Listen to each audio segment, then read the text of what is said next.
Hi there, everybody. This is Phil Simborg from the Backgammon Learning Center I'm in Florida, and I'm doing another one of my interviews. I've done probably 40 or 50 interviews over the year, and today I'm very happy to have Itzhak Solsky with me. You can see Itzhak in the picture. Hi, Itzhak. Hi, Phil. How So are you? let me give you a little background. One of the reasons I'm interviewing Itzhak is because I met him in Istanbul at the UBC contenders, and I was very impressed.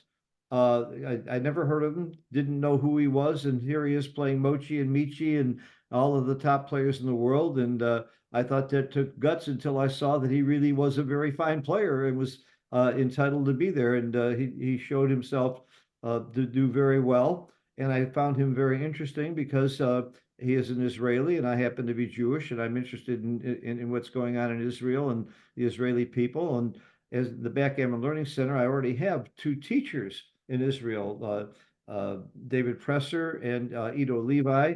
The Backgammon Learning Center, by the way, www.backgammonlearningcenter.com.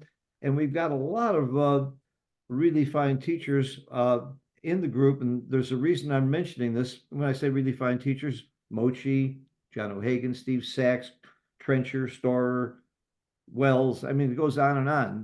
Really great teachers, great players, but they're all also great teachers. And Itzhak is going to be joining our group as one of our teachers. He's already been certified.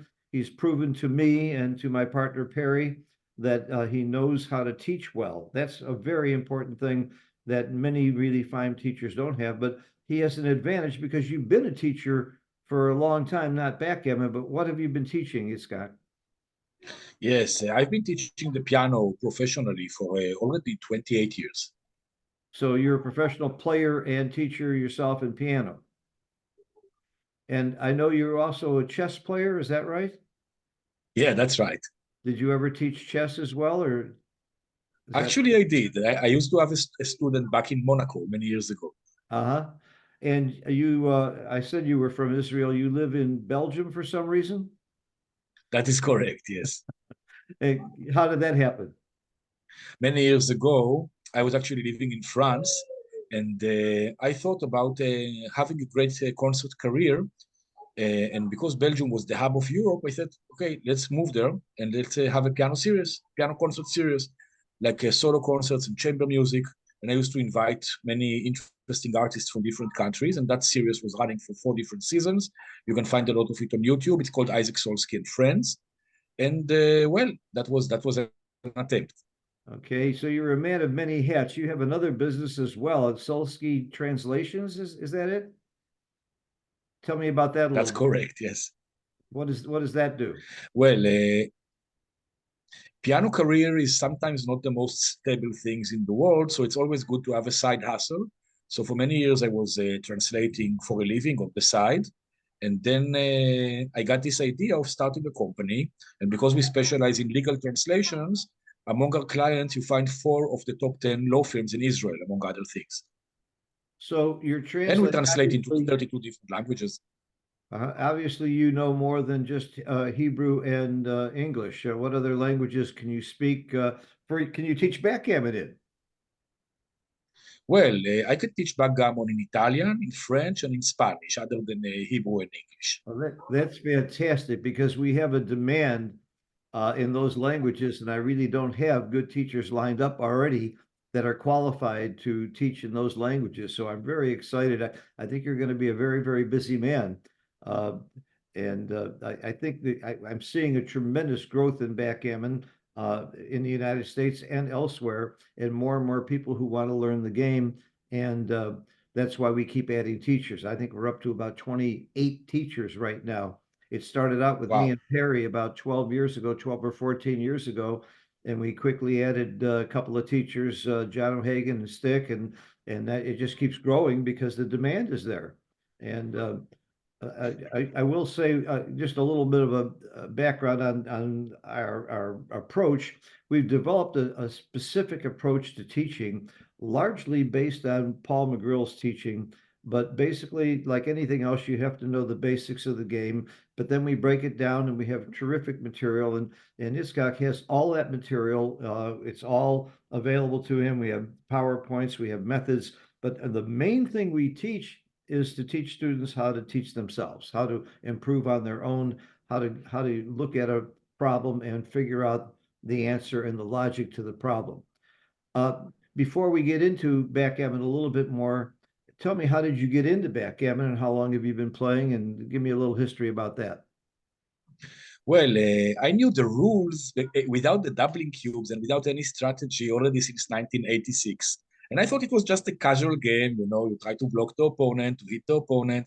And then in 2017, I was chess champion of the state of Veracruz in Mexico. And I was giving simultaneous exhibitions and things like that and teaching people there. And then one person told me, you are very good in chess, but you don't have an idea about backgammon. And he didn't want to explain. And that was less than 7 years ago. And I didn't think much of it until by accident I ran into Paul McGreal's book online. And as I was reading it, I understood what the guy was talking about. And that was the beginning of a great love story. I see. And do you plan on going to some major tournaments coming up? Well, for sure. I don't have any immediate plan, but between the UBC and Monte Carlo, something has to happen by the end of the year for sure. So you will be in Monte Carlo. I'm not sure about that, but if not that, the next one. Okay, good. You have merit in November, something like Yeah. this. I want to mention also that you've written articles on backgammon, certain elements of backgammon that have been published, and that also impressed me. I think they were very, very well thought out and very, very well written. And again, I think the ability to explain what's going on, we don't teach our students what is right. We want to teach them why it's right. That's the key. You can find out, well, you don't need us to find out what. You can use extreme gammon and know what the right play is, but to figure out why it's the right play or why it's the right cube decision, that's something I've seen that you are very, very good at. And I just can't wait to start getting you going with students and see how you do. We record all of our lessons and we look at it. We share the information every single week. We update our material. I get something new from Mochi or from one of our students, and that brings me to something that I think is very interesting right now. One of our teachers, who I'm very proud of, aside from being a very close friend, just one of the top people in the world in backgammon, has written a new book, Dirk Schieman's new book. By the way, his first book, Theory of Backgammon, is a fabulous book if you're an advanced player. I don't recommend it for most of my students. It's over most people's heads. But his latest book, I don't know if this will show up or not. Yeah, it does. We don't know to Or not. This book is for everybody who plays backgammon. No matter what your level of play, you're going to get something out of that book. I just got it, and I've just been reading it. Have you seen it yet? It's got No, not yet. good, because I want to show you a position or two. I'm plugging his book because I think it's a great, great book, and I'm I very can proud. tell you already that I like hitting. Yeah, it to hit or not is a major problem. Let me just show you just a couple of problems from the book and have you discuss that a little bit with you. I think it'll be fun. But before we do that, is there anything else about your personal life or backgammon history or anything that you think would be interesting for our listeners to know? Earlier, when you were talking about how to think backgammon, I suddenly recalled an anecdote that happened a couple of weeks ago in a friendly game here. One of the players made a play with double fives, and he was asking me, did I make a mistake or not? And I told him, listen, I'm not sure what the right play was because there were two valid alternatives, but I will tell you what your mistake was. You played quickly, and you didn't stop, and you didn't count the pips. And in this position, the factor that decides which play is correct is the pip count. So not stopping, not recognizing that this is the moment to count, that's a big mistake. That's setting thinking. That's a wonderful, wonderful observation. And rather than get into the details of the play, first make sure you stop and look and think and know the pip count. And why is it important to know the pip count? Because the pip count will tell you if you're winning or losing the race. And whether you're winning or losing the race is going to be a major determinant on what your game plan is. And that's one of the things that we really stress, that I have to give Paul McGreal complete credit for this. And if you every single checker play, you should be thinking, should I be racing, hitting, blocking? Should I be playing? What type of game should I be playing? We think an anchor game is also a valid game plan, and also containment is a valid game plan. And knowing which of those plans you have and then looking at the checker plays will lead you to the right play much, much more often. So I love what you did and what you said there. So let me share my screen, see how this works here. Let's see, share screen. And I'm going to show you my extreme gammon. I've got a couple of positions from Dirk's book that I think are very, very interesting. The first one is already up. I'll move things out of the way here and get the pictures out of the way. Here we go. So again, everything in Dirk's book is about hit or don't hit. I love that he's very, very specific. And here's a position where it's a money game with the Jacoby rule. And obviously, White has a 4-2 to play, and obviously, he can hit or not hit. And I'm not going to put you on the spot. I'm going to give you the answer to this problem. To be honest, my initial reaction, since we're up 8 pips, was not to hit, and I was wrong. It's really, really right to hit. And if you look at the numbers, can you see the numbers well? By the way, Itzhak? Yes, I can see the numbers Okay. very well. So I would love you to explain to me. Of course, if you read Dirk's book, you'll get his full explanation. But why is it right to hit even though you're up in the race and you're going to get hit back sometimes? Okay, so first of all, to be honest, this is a very, very tricky problem. It's really easy to get it wrong. But when we look at the percentages, there are some things that stand out. First of all, we look at the board of the opponent. It is a little bit like Swiss cheese. So the risk is not huge. We generally tend to be conservative once we have fully escaped. We don't like hitting and exposing blots, but here the board is not so terrible. But the real decisive factor here is that our race lead is very minimal. We don't have a big race lead. So many times when the percentages are around 50, here you see it is 50, 59 if we don't hit and 62 if we do hit. It's not that far from 50. In many cases, especially in races and holding games, those percentages around 50 are very heavily influenced by whether you hit or not. So the race becomes a primary consideration. So because there's Okay, not big risk, gaining I in the love race comes. I love what you said, and I think one of the things that I always do is try and prove you. One of your premises is one of the reasons that you can hit is your opponent's board is Swiss cheese, meaning it has holes in it. If you improve your opponent's board, and by the way, you've also improved the race, that should change it to a no hit. Let's see if we're right.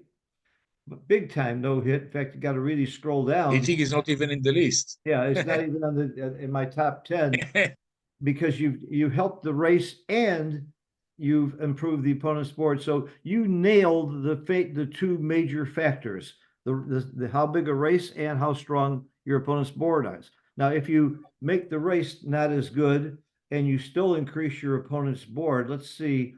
I'm sure we can find a place where it's borderline, but here it's almost the same pip count, but he's got a much better board. Let's see what happens. My gut feeling is you don't hit, but it could be close. Mine But it too. could be close. Ah, you don't hit. No, definitely not. So We you say in nailed it. Israel, you don't put a healthy head in a sick bed. And the opponent's board looks like a really sick bed. I love that expression. I love expressions are a great way to help students remember things too. I just spent the last week with Michi. He and I were in spending a lot of time together in Jamaica, and I complimented him on his books because he comes up with these great terms like double tiger and getting off the mountain and what you just did by putting a sick head. I love that. It really helps people remember things. Let's take a look at another one from Dirk's book that I really like. These are all from the early part of his book because I haven't read the whole book yet. Dirk example, here it is. We just did that one. File, open, Dirk example 2. Oh yeah, I love this one. And this one obviously is a hit or no hit question. Uh, the the cube would probably not ever be in the middle in this situation. So it's very interesting.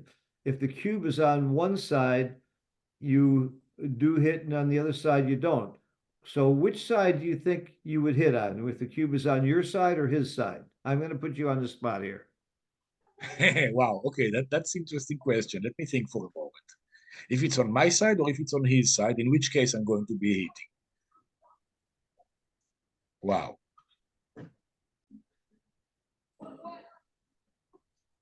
I think that if I'm ever going to be hitting, it's going to be with the cube on my side, of Very, course. very good. Very good. And you can see, let me hit the button. It's clearly right to hit with the cube on your side, and with the cube on the other side, it's clearly wrong to hit. About the same amount. So why? Can you explain why? The only reason that could be is when the cube is on his side, I don't want to give him to open the door for an effective cube that wouldn't want to receive. I would prefer to retain the winning chances. Ah, you nailed it. That's very, very good. I'm going to pat myself on the back for selecting a great person to become one of our teachers. That's a very good explanation. If the cube is on your opponent's side and you get hit back, he will have an efficient cube at some point, and he doesn't have to finish the game to win. He can use the cube to end the game. But if the cube is on your side and you get hit back, the game's going to go on. And even if you become a pretty big underdog, you still could get lucky and win because he can't cube you out. So the cube vig or cube power is going to change the whole play of whether you hit or not. I don't think there's a lot of people who completely understand that. I think it's a difficult concept for intermediates and for some open players as well. And I think that's one of the reasons why again, I recommend Dirk's book. It's such a great book. But another reason why I recommend having you as a teacher, because you explain it so succinctly and so well. Itzhak, I hope you come to Monte Carlo. I'm on my way to Sweden soon. I'm going to Michigan tournament first here in the United States, a big one.